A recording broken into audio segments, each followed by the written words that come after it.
ಕಾಂಗ್ರೆಸ್ ಸರ್ಕಾರ ಇಸ್ಲಾಂ ರಾಜ್ಯ ಮಾಡಲು ಹೊರಟಿದೆ. ಪಾಕಿಸ್ತಾನ ಪ್ರಿಯರ ವಿರುದ್ಧ ಸರ್ಕಾರ ಕ್ರಮ ತೆಗೆದುಕೊಳ್ಳಬೇಕು ಅಂತಿದ್ದಾರೆ. ಪಾಕ್ ಪರ ಘೋಷಣೆ ಕೂಗಿದವರನ್ನ ಗಲ್ಲಿಗೇರಿಸಬೇಕು ಅಂತ ಹೇಳ್ತಾ ಇದ್ದಾರೆ. ಕೇಳಿ, ಸೆಂಟ್ರಲ್ ನೀವೇ ಇದ್ದೀರಾ ಅಂತ ಘೋಷಣೆ ಕೂಗೋರ್ನೆಲ್ಲ ಗಲ್ಲಿಗೇರಿಸ್ತೀವಿ ಅಂತ ಒಂದು ಕಾನೂನೇ ಮಾಡಿ.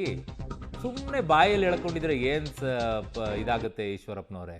ನೋಡಿ, ಎಲ್ಲಿ ತನಕ ಹೋದ್ರು ಅಂದರೆ ಇವತ್ತು ಕರ್ನಾಟಕ ರಾಜ್ಯದ ಮುಸಲ್ಮಾನರು ಭದ್ರಾವತಿನಲ್ಲಿ ಪಾಕಿಸ್ತಾನ್ ಜಿಂದಾಬಾದ್ ಅಂತ ಕೂಗೋ ತನಕನೂ ಹೋದರು. ಅಂದರೆ ಹಿಂದೂಸ್ತಾನದ ಅನ್ನ ಬೇಕು, ಪಾಕಿಸ್ತಾನಕ್ಕೆ ಜೈಕಾರ ಹಾಕ್ತಾರೆ. ಪಾಕಿಸ್ತಾನಕ್ಕೆ ಜೈಕಾರ ಹಾಕೋದಾದರೆ ಭಾರತ ಬಿಟ್ಟು ತೊಲಗಲಿ, ಪಾಕಿಸ್ತಾನಕ್ಕೆ ಹೋಗಲಿ. ಆದರೆ ದುರದೃಷ್ಟವಶಾತ್ ಕಾಂಗ್ರೆಸ್ಸಿನ ಶಾಸಕ, ಭದ್ರಾವತಿಯ ಕಾಂಗ್ರೆಸ್ ಶಾಸಕ ಪ್ರಾರಂಭದಲ್ಲಿ ಪಾಕಿಸ್ತಾನ್ ಜಿಂದಾಬಾದ್ ಅಂತ ಕೂಗಿದ್ದೇ ಸುಳ್ಳು ಅಂತ ಹೇಳ್ತಾನೆ. ನಂತರ ತನಿಖೆ ಆಗಲಿ, ತಪ್ಪಿತಸ್ಥರು ಬೇಕಾದ್ರೆ ಕ್ರಮ ತಗೊಳ್ಳಿ ಅಂತ. ಬೇಕಾದರೆ ತನಿಖೆನೇ ಆಗಿಲ್ಲ. ತನಿಖೆ ವರದಿ ಬರೋಕ್ಕಿಂತ ಮುಂಚೆನೆ ಪಾಕಿಸ್ತಾನ್ ಜಿಂದಾಬಾದ್ ಅಂತ ಕೂಗಿದ್ದು ಸುಳ್ಳು ಅಂತ ಹೇಳಂತ ಮುಸಲ್ಮಾನರಿಗೆ ಇಂಥ ಕಾಂಗ್ರೆಸ್ಸಿಗರ ಬೆಂಬಲ ಇರೋದಕ್ಕೋಸ್ಕರನೇ ರಾಜ್ಯದಲ್ಲಿ ಇವತ್ತು ಕಾಂಗ್ರೆಸ್ನವರ ಮುಸಲ್ಮಾನರು